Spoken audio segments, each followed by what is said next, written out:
I walked into the department meeting that Tuesday morning feeling proud. After 3 years of hard work, I finally got the promotion to team lead. My new badge felt heavy in my pocket as I took my seat at the conference table. That's when Sharon, my boss Eric's fiancée, looked right at me and said, "So the intern's in charge now?" Her voice dripped with sarcasm. The room went dead silent. Eric's face turned red. Not the good kind of red you'd expect from a proud boss. This was angry red. His jaw clenched as he stared at me like I'd stolen something from him. I felt my stomach drop. This wasn't how I imagined my first day as team lead would go. Sharon crossed her arms and rolled her eyes. The other team members looked at their phones, avoiding eye contact. "Congratulations, Doris," Eric said finally, but his voice was ice cold. He didn't smile. He didn't shake my hand. He just sat there looking like someone had died. I realized in that moment that something was very, very wrong. This promotion wasn't going to be the dream I thought it would be. 2 weeks earlier, everything had started so differently. I was sitting at my desk when our HR manager, Patricia, called an all-hands meeting. "We have an exciting opportunity," Patricia announced to the packed conference room. "We're promoting someone to team lead for the marketing division. The position comes with a 30% raise and your own office." My heart jumped. I'd been hoping for this chance for months. Patricia continued, "Both Doris and Sharon are eligible to apply. You'll need to complete a week-long leadership training program, then present to the board." Sharon was sitting 2 rows ahead of me. She turned around and smirked. "May the best woman win," she said loud enough for everyone to hear. After the meeting, I immediately signed up for the training sessions. They started the next Monday at 8 in the morning. I bought new notebooks, printed out leadership articles, and even practiced my presentation skills at home. Sharon walked past my desk later that afternoon. "You know, Doris, some things are just meant to be," she said with a sweet smile that didn't reach her eyes. I had no idea what she meant then. I was too excited about the opportunity to read between the lines. That same evening, Sharon stormed into Eric's apartment, slamming the door behind her. I only learned about this conversation later, but it explained everything that happened next. "The promotion should be mine," Sharon told Eric as she threw her purse onto his couch. "I've been here longer. I have more experience." Eric looked up from his laptop. "Sharon, you know it's not up to me. The board decides based on the training and presentations. But you have influence." Sharon insisted, moving closer to him. "You could put in a good word. You could mention how I'm the obvious choice." Eric shifted uncomfortably. "I can't show favoritism. It wouldn't be right." Sharon's voice got sharp. "If you love me, you'll make this happen. I'm not losing to some nobody who started as an intern." She sat on the arm of his chair, running her fingers through his hair. "You want to marry me, right? Well, a good husband supports his wife's career." Eric closed his laptop slowly. The pressure was building and Sharon could see it in his eyes. "I'll think about it," he said quietly. Sharon smiled and kissed his cheek. "I knew you'd understand." The training week was intense, but I loved every minute of it. We learned about budget management, team building, and conflict resolution. I took detailed notes and asked lots of questions. Sharon showed up to maybe half the sessions. When she was there, she spent most of the time on her phone or whispering to other participants. During the team-building exercise, she left early, claiming she had a dentist appointment. "Where's your competition?" asked Marcus, one of the other trainees. "Food poisoning," I replied, repeating what Sharon had told Patricia that morning. By Wednesday, word was spreading around the office. People started congratulating me in the hallways. "You're going to nail this," said Amy from accounting. "Everyone can see how hard you're working." I tried to stay humble, but inside I was thrilled. The training felt like it was made for me. I understood the concepts, and I could picture myself actually leading the team. On Friday, we had to give practice presentations. I spent hours perfecting mine, creating charts and graphics. When Sharon finally showed up, she gave a 5-minute talk without any visual aids. The other trainees looked surprised. Even the instructor raised her eyebrows. The following Monday was decision day. The board meeting was scheduled for 2 in the afternoon. I wore my best suit and arrived 15 minutes early. Sharon walked in right at 2 o'clock, looking confident despite missing most of the training. She winked at Eric, who was sitting with the other managers. I went first. My presentation covered team goals, budget optimization, and my vision for improving productivity. I had charts showing how we could increase efficiency by 20% within 6 months. The board members nodded and took notes. Patricia smiled encouragingly. Even the CFO, who was known for being tough, asked follow-up questions that showed he was interested. Sharon's presentation was shorter. She talked about her years of experience and her close working relationship with current management. She mentioned team morale, but didn't have specific plans. After we both finished, the board asked us to wait outside. 20 minutes later, Patricia called us back in. After careful consideration, she announced, we've decided to promote Doris to team lead, effective immediately. The room erupted in polite applause. I felt like I was floating. Sharon's face went white, then red, then white again. Eric didn't clap. That night, Sharon gave Eric an ultimatum. I pieced this together much later from things people overheard and office gossip. You promised you'd fix this, Sharon said, pacing around Eric's living room. I can't believe you let them choose her over me. Eric rubbed his temples. Sharon, she earned it. Her presentation was really good, and she completed all the training. I don't care. Sharon's voice got louder. You're supposed to be on my side. You're supposed to protect what's ours. It's not about sides, Eric tried to explain. It's about you not fighting for me, Sharon interrupted. It's about you caring more about your precious integrity than your future wife. She stopped pacing and looked directly at him. Fix this, or I'm gone. Eric stared at her. What do you mean, fix this? Find a way to get rid of her. Find a reason to demote her. I don't care how you do it, but if you want to marry me, you'll make this right. Eric felt something heavy settle in his stomach. Sharon, I can't just... You can, and you will. Because if you don't, I'm walking out that door and never coming back. The room was quiet for a long moment. Okay, Eric said finally. I'll think of something. My first week as team lead started great, but by Wednesday, strange things began happening. I had a client meeting scheduled for 10 in the morning, but when I showed up to the conference room, it was empty. I checked my calendar on my phone. It clearly said 10 o'clock. But when I called the client, they said the meeting was supposed to be at 11. I'm so sorry, I told them. There must have been a mix-up with my calendar.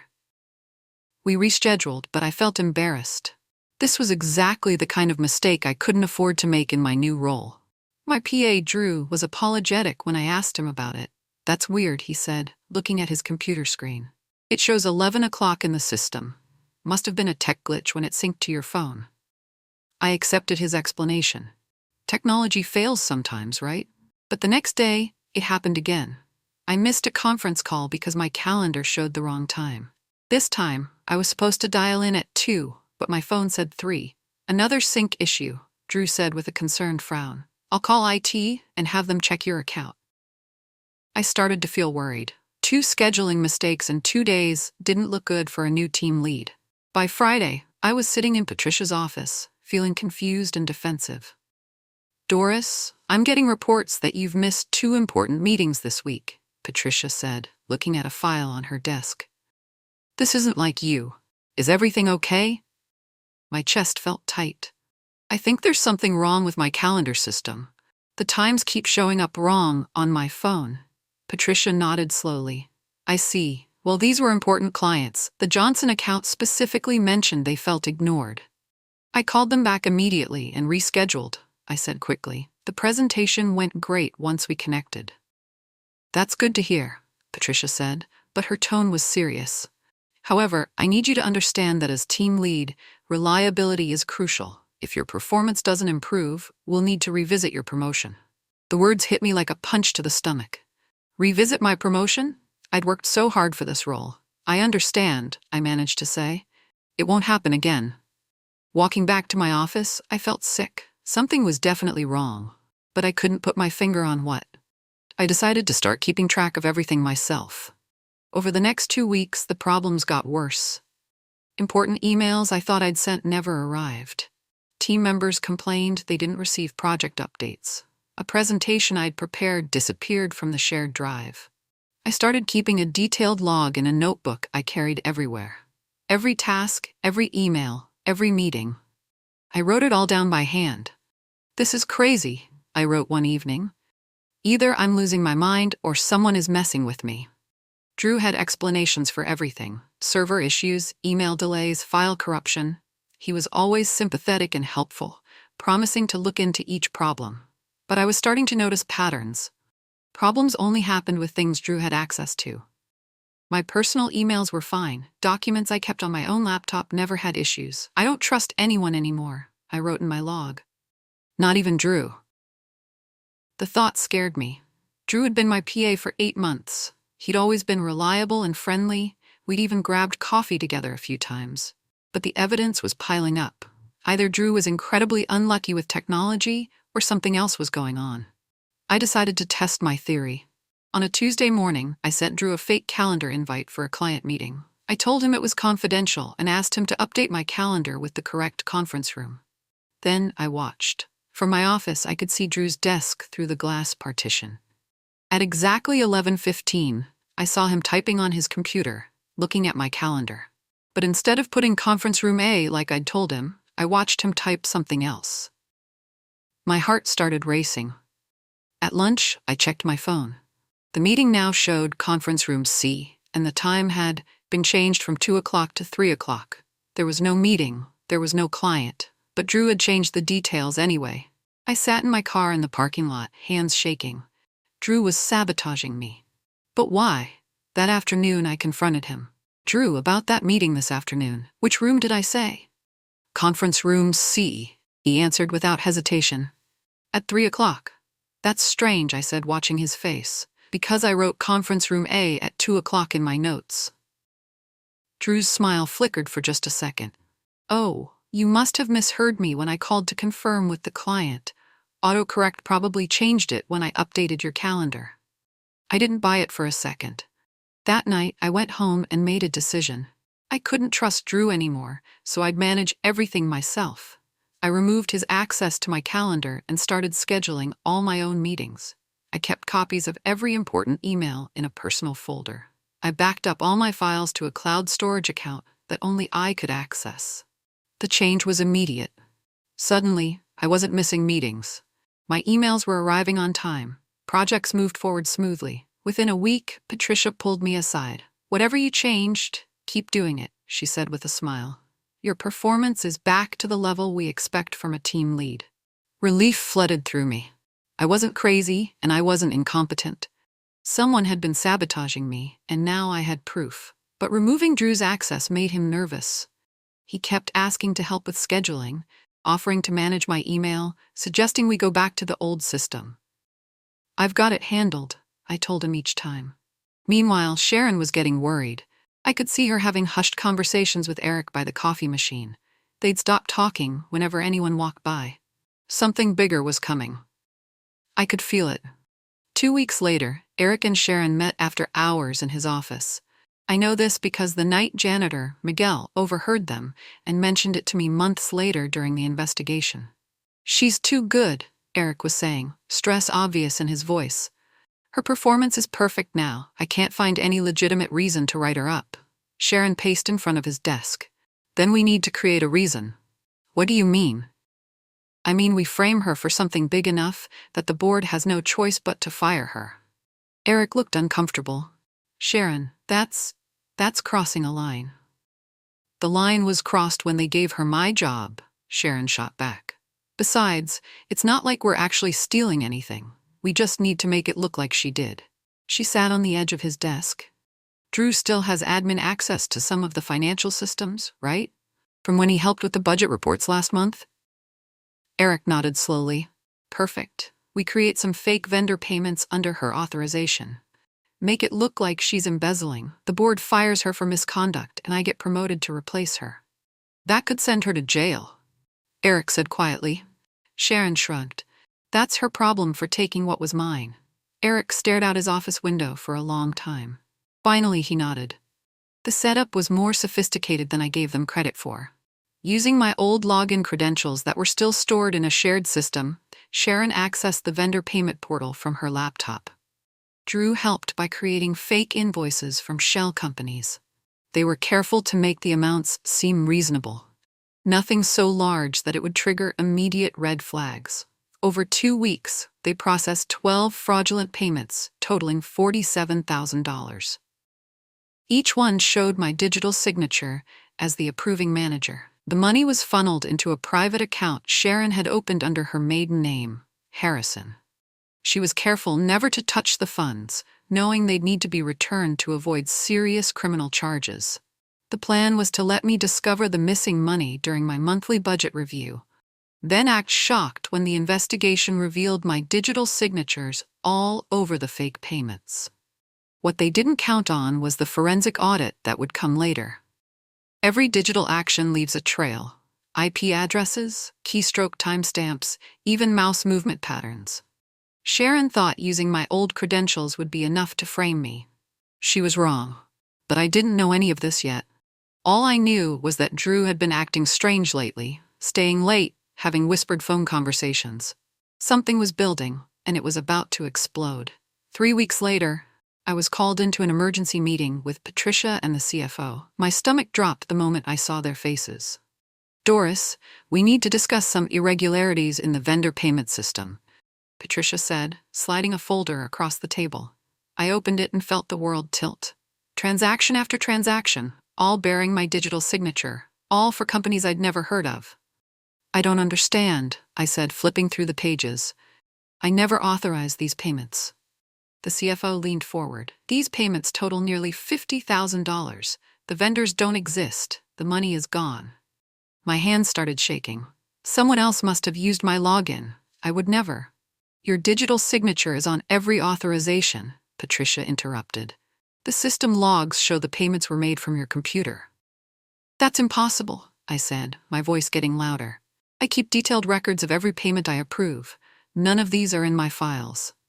The CFO and Patricia exchanged glances. "We're launching a full investigation," Patricia said. "Until it's complete, you're suspended without pay." I felt like I was drowning. "You can't seriously think I stole money." "The evidence suggests otherwise," the CFO said coldly. "Please clear out your office. Security will escort you out." Walking out with my box of personal items, I saw Sharon by the elevator. She gave me a sympathetic look and said, "I'm so sorry, Doris. I hope this gets sorted out." But her eyes were smiling. That evening, I sat in my apartment feeling completely destroyed. 3 months ago, I was celebrating the biggest promotion of my career. Now I was suspended for embezzlement. I called my childhood friend Ethan, who worked as a cybersecurity analyst for a tech company downtown. "Ethan, I need help," I said, my voice cracking. "Someone is framing me for stealing money at work." "Slow down," Ethan said gently. "Tell me everything." I explained the whole situation, the strange calendar issues, Drew's suspicious behavior, the fake vendor payments. Ethan listened without interrupting. "Can you find out who really accessed my account?" I asked. "Probably," Ethan said. "Most systems keep detailed logs, IP addresses, login times, device signatures. If someone else used your credentials, there should be evidence. Would you be willing to look? I can't afford to hire a professional investigator." "Of course," Ethan said immediately. "Your family. Send me whatever documentation you have, and I'll see what I can find." For the first time in weeks, I felt a spark of hope. "One more thing," Ethan said. "Don't tell anyone I'm helping you. If someone is really trying to frame you, we need the element of surprise." Over the next week, Ethan worked his magic. He analyzed the system logs, traced IP addresses, and mapped out the digital fingerprints of every transaction. What he found was devastating for Sharon and Drew. The login credentials were accessed from 3 different devices, Ethan explained over coffee. Your work computer, Sharon's laptop, and Drew's personal phone. My heart started racing. "What does that mean?" "It means they were all using your account. But here's the smoking gun. The payments were authorized during times when you weren't even in the building." Ethan showed me a detailed timeline. "Look at this payment on March 15th. It was processed at 11:47 p.m. The building's keycard system shows you left at 6:23 p.m. that day." I stared at the data, feeling vindicated and furious at the same time. "There's more," Ethan continued. "The money from the fake vendors was deposited into an account belonging to Sharon Harrison. That's Sharon's maiden name, right?" I nodded, pieces clicking into place. She never spent the money, probably planning to claim it was a mistake after you got fired. But the account is definitely hers. Ethan handed me a USB drive. Everything is on here. You need a lawyer, and you need to demand a second investigation. I didn't rush. I spent 2 days researching lawyers and finally hired Maria Santos, who specialized in workplace fraud cases. This is a clear case of framing, Maria said after reviewing Ethan's evidence. We have IP addresses, timestamps, financial records, everything we need. She helped me prepare a formal request for a second investigation, complete with the digital forensics evidence. The key is presenting this properly, Maria explained. We can't just accuse your coworkers without proof. But we have proof. On Thursday morning, Maria and I met with Patricia and the company's legal counsel. My client is requesting a second investigation based on new evidence, Maria announced, placing a thick folder on the conference table. Patricia looked skeptical until she saw the first page. A timeline showing that most of the fraudulent payments were made when I wasn't even in the building. Where did this come from? The legal counsel asked. Independent forensic analysis, Maria replied smoothly. The original investigation only looked at surface-level authorization. This digs deeper into the digital evidence. Patricia flipped through the pages, her expression growing more concerned with each new piece of evidence. We'll need to bring in our own IT forensics team to verify this, she said finally. Of course, Maria agreed, but I think you'll find the evidence is quite conclusive. The second investigation moved quickly. The company's IT forensics team confirmed everything Ethan had found. Within 3 days, I was sitting in the boardroom with Patricia, the CFO, 2 VPs, and my lawyer. Across the table sat Drew, Sharon, and Eric, each with their own legal representation. The forensic evidence is clear, Patricia announced. The fraudulent transactions were processed using Doris's credentials, but from devices she doesn't own and at times when she wasn't in the building. Drew shifted uncomfortably in his seat. Sharon stared straight ahead, her face pale. Furthermore, the stolen funds were deposited into an account belonging to Sharon Harrison, the CFO added. That's my maiden name, Sharon said quickly. Someone else must have opened an account using my identity. Maria leaned forward. The account was opened 2 days before the first fraudulent transaction. The opening documentation includes your current address and your social security number. The room was silent, except for the sound of papers rustling. Drew, Patricia said, you had administrative access to the financial systems. Can you explain how these fake invoices were created? Drew's lawyer whispered something in his ear. Drew looked around the room, then at Sharon, then back at Patricia. I want to make a deal, he said quietly. Drew cracked completely. Once he started talking, the whole plan came spilling out. Sharon approached me about a month ago, he said, not looking at anyone. She said Doris had stolen her promotion and asked if I could help mess with her schedule and emails. Patricia took notes as Drew continued. At first, it was just small stuff, wrong meeting times, delayed emails, but then Sharon wanted something bigger. What do you mean, bigger? The CFO asked. She wanted to frame Doris for embezzlement. Sharon said she could access Doris's old login credentials, and I could create the fake invoices using my admin access. Sharon's face went red. That's not true. He's lying to save himself. I have the text messages, Drew said, pulling out his phone. Sharon sent me detailed instructions on which vendors to create and how much to steal. Maria smiled slightly. This was going better than she'd hoped. What about Eric? Patricia asked. Was he involved? Drew hesitated, glancing at Eric. He knew about it. Sharon told him the plan during one of their meetings in his office. Eric's lawyer immediately spoke up. My client denies any knowledge of this alleged conspiracy. But Drew kept talking. Eric was the one who told Sharon about Doris removing my calendar access. He said we needed to move to phase 2. The room erupted as everyone started talking at once. After 4 hours of testimony, depositions, and evidence review, the decision was swift. Drew was fired immediately for fraud and conspiracy. Security escorted him out while he was still crying and apologizing. Sharon was also terminated and escorted out, though she maintained her innocence right until the end. This is all a misunderstanding, she kept saying. You'll regret this. Eric's situation was more complicated.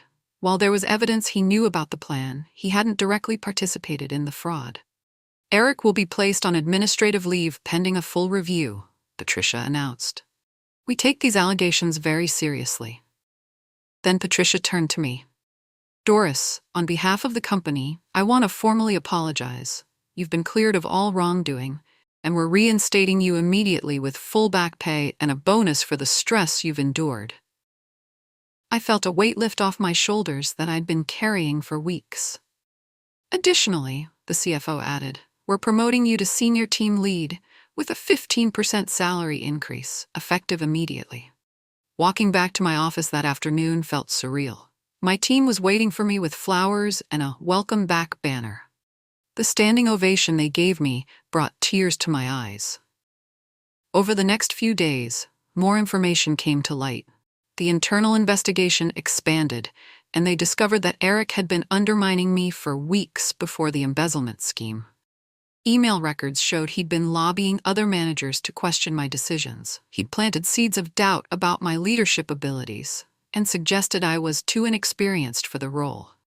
Eric was systematically trying to build a case for your demotion, Patricia explained during our follow-up meeting.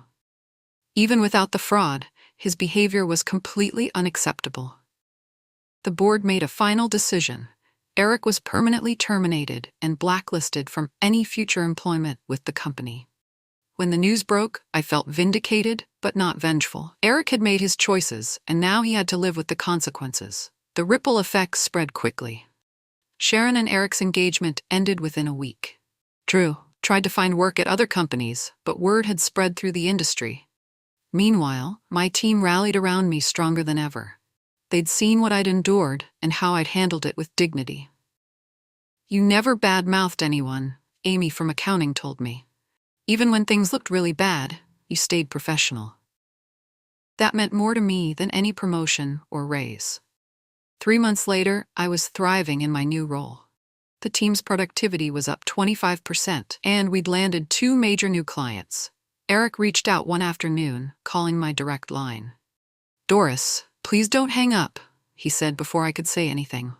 I need to apologize. I listened as he explained how Sharon had pressured him, how he'd felt trapped between his job and his relationship. I want you to know that I did respect your work, he said. You were always talented, but Sharon made me choose between supporting her and doing what was right. Eric, I said calmly, you didn't lose your job because of Sharon. You lost it because of the choices you made.